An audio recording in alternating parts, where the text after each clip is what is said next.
dahil hindi na nga mainit dito sa Kuwait, bumili na naman ng mga halamang bulaklak ang amo namin nitong nakaraang buwan lang.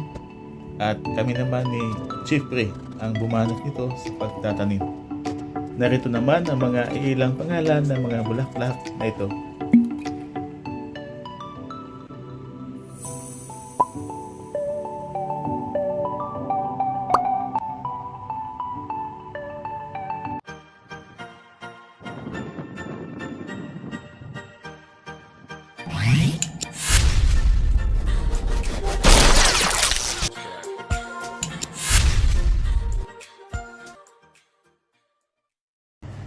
Isang mapagparang araw po sa ating lahat. Araw po ng Friday ngayon, guys. Meron po tayong dito, guys, tatlong klase ng solar lamp. Ayan. At naghahanap tayo ng spot kung saan natin ikabit yan. At doon ang plano ko. At saka dito naman. Or dito ba? O doon. Tatlo kasi ito, guys. Sabi kasi ng amo, guys, na ikabit ko daw ito dito sa labas. Kaya dito nakahanap tayo ng spot, guys. Saan siya mas maganda tingnan. Ito kasi amo namin, guys, nanood lagi ng TikTok o anong makita niya doon na gusto niya, binibili. At namili na nga pala siya ng bulaklak, guys, dahil hindi na mainit. Ito, guys, gabit natin itong mga binili ni Baba ng mga solar lamp. 3 piraso naman ito, guys. Alright, guys.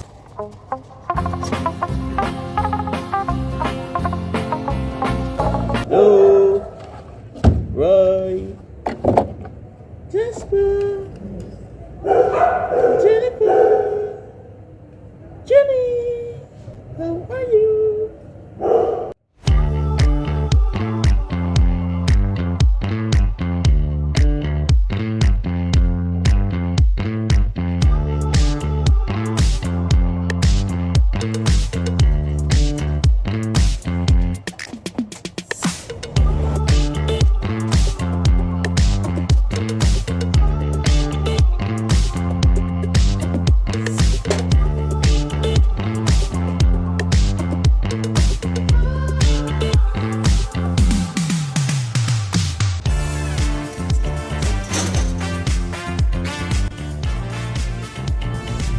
Pumunta nga pala kami ng Philippine Embassy itong unang araw mismo ng buwan ito dahil uwi si Marilo. May tindahan ng December 10. Hindi rin, sarado talaga. Bakit ganun? Ay, bukas.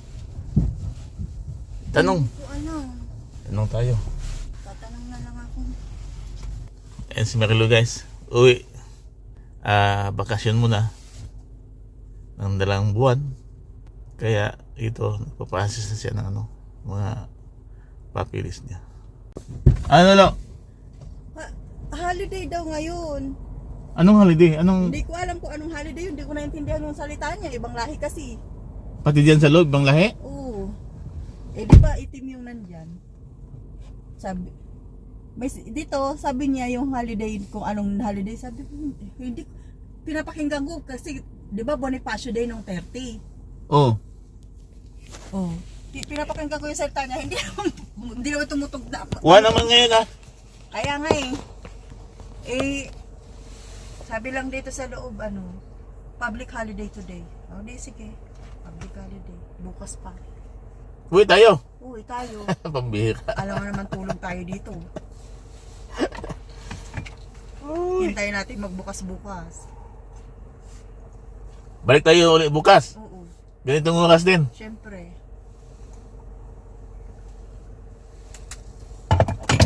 Okay. Wala tayo magagawa. No choice. Uwi. Bukas yan. Ngayong oras pa lang. Puno na ito dito. Oo. Kabayan, kumusta? Kabayan ba yan? Ay, ibang lahi. Kabayan? Kabayan po ba? Yes po. Ay, anong lahi na nasa mo? Dutch? Video natin, be. Anong lahi?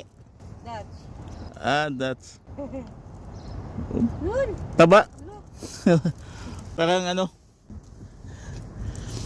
taga dito ka, kabayan? Dito ba ang mo? Amo? Diyan sa Tandim. Sarado ngayon ang embassy.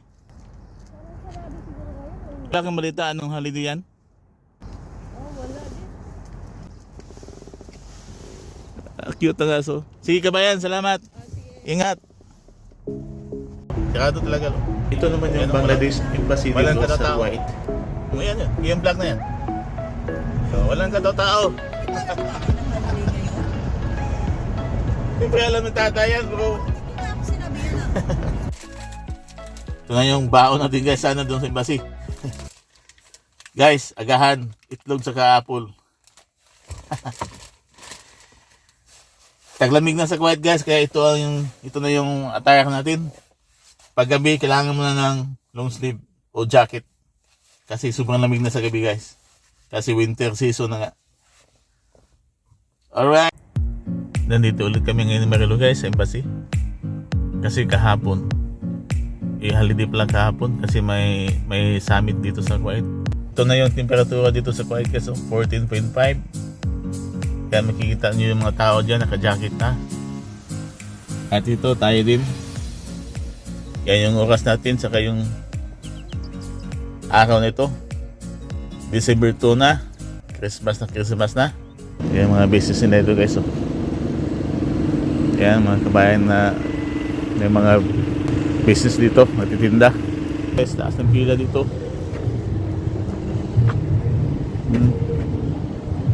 Maagap ito guys. Lalo na mamaya. Pambansang ano pala yan? Pambansang awit pala natin yan guys.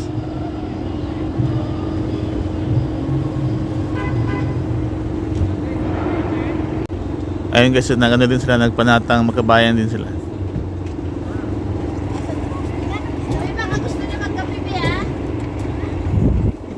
May mga paninda dyan ng mga pagkain Pinoy dito guys. Kasi nga, embassy natin ito, yan o. Mayroon din nasa sasakyan lang, yan o, si ate. Ilang mga paninda mo kabayan? Ay Dan, half KD yan. May 1 KD dito. Sarap po. Pastel half KD. Maya na pag pauwi na kami. Maya na lang pag uwi na kami. Kasi maaga pa, masira. Ito yung mga business ng mga kabayan natin ito guys. Nagtitinda ng mga pagkain Pinoy. Saka yung ibang sasakyan na yan, may mga paninda na yan. Ang iba dyan is nagpapasirox. Yung mga ibang sasakyan din doon, nagpapasirox din. O nagbibinta ng mga bullpen, ganyan. Yung mga need na mga gamit pag magpaano ka ng mga papilis dito. Kaya guys, pag kayo iuwi pag kayo magbabakasyon na sa atin, kailangan yung mga passport, ID niyo, ID ng amo, kailangan ipasiros niyo po yun bago kayo pumunta dito. Para iwas abala lang po tayo. Ito nga palang embahada ng Kuwait guys. Simula na dumating ko dito, pang-apat nito na pang-apat na paglilipat. Nung ako dumating dito guys, doon pa ito sa doon sa Paiha. Tapos lumipat naman sila doon sa Al-Sadiq area.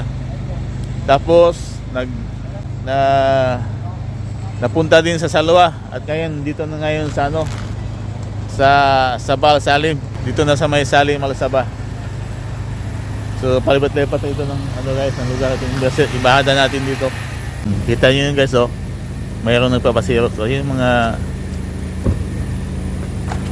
mga business ng mga kabayan natin dito. May nagtitinda ng bullpen pag wala kang bullpen. Tsaka yun nga, may mga tinda ng pagkain atin. Maya guys, ito guys, pag dating ng tanghali, mapupuno na ito dito guys ang sasakyan. Itong area na ito dito, pati doon. Ito yung mga building nito guys, nakapalibot. Lamig na dito sa Kuwait guys. Yung feel mo na yung winter dito. Umpisa pa lang ito guys, pagdating ng kalagitnaan ng December. Yan, dyan na po magsimula yung may mga factory dito sa Kuwait na umulan ng yelo. So, yung hailstorm, yung yelo talaga parang ice snow. Hindi lahat ng lugar may mga factory lang. Kagaya nung nangyari doon sa doon sa resort kay Baba. kabayan, ang linis ng ano niya, sakyan. Ayan na nga guys, oh, marami na yung mga nagkaparadang sakyan dito. Tsaka doon, mayroon na din doon. Ang Christmas tree guys. May Christmas tree na dito sa Philippine Embassy guys. Guys, daming nag ano, daming pauwi ng Pinas, lalo na pag December. Nung pumasok kayo dun sa loob para may CR, hindi lang ko nag-video dun kasi baka maano tayo, may mga kwete kasi yung mga amo ng mga kabayan natin nasa loob yung classes ng mga pamilya at baka mahagip natin.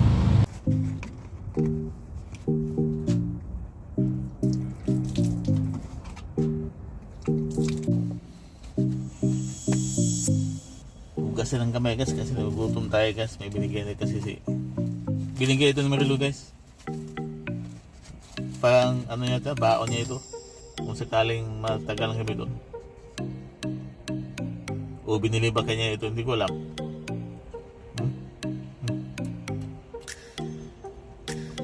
Chicken longanisa.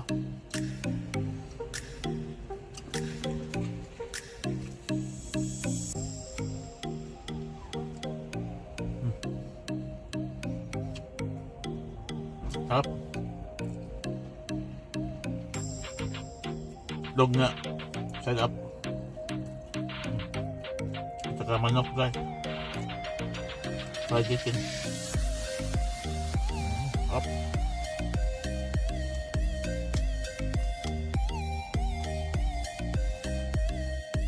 Alright, balik na tayo dito sa solar na kinabit natin sa araw na ito. Ayun. Yung dalawa. So ayan guys, nakabit na po natin yung mga solar lamp na binili ng amo. At hanggang dito lang po ang video natin. Maraming salamat po sa panonood. Please like, share, subscribe ang YouTube channel and stay safe and God bless po sa ating lahat. Abangan natin yan mamayang gabi guys kung mag-work o siya. Bye guys! Ayan na guys, oh, yung kinabit natin kanina umaga. Ganyan pala siya pagmilaw. At itong dalawa, dim light. Dim light pala itong dalawa. Ganyan lang ano niya. Ganyan lang siya ka. May wanag.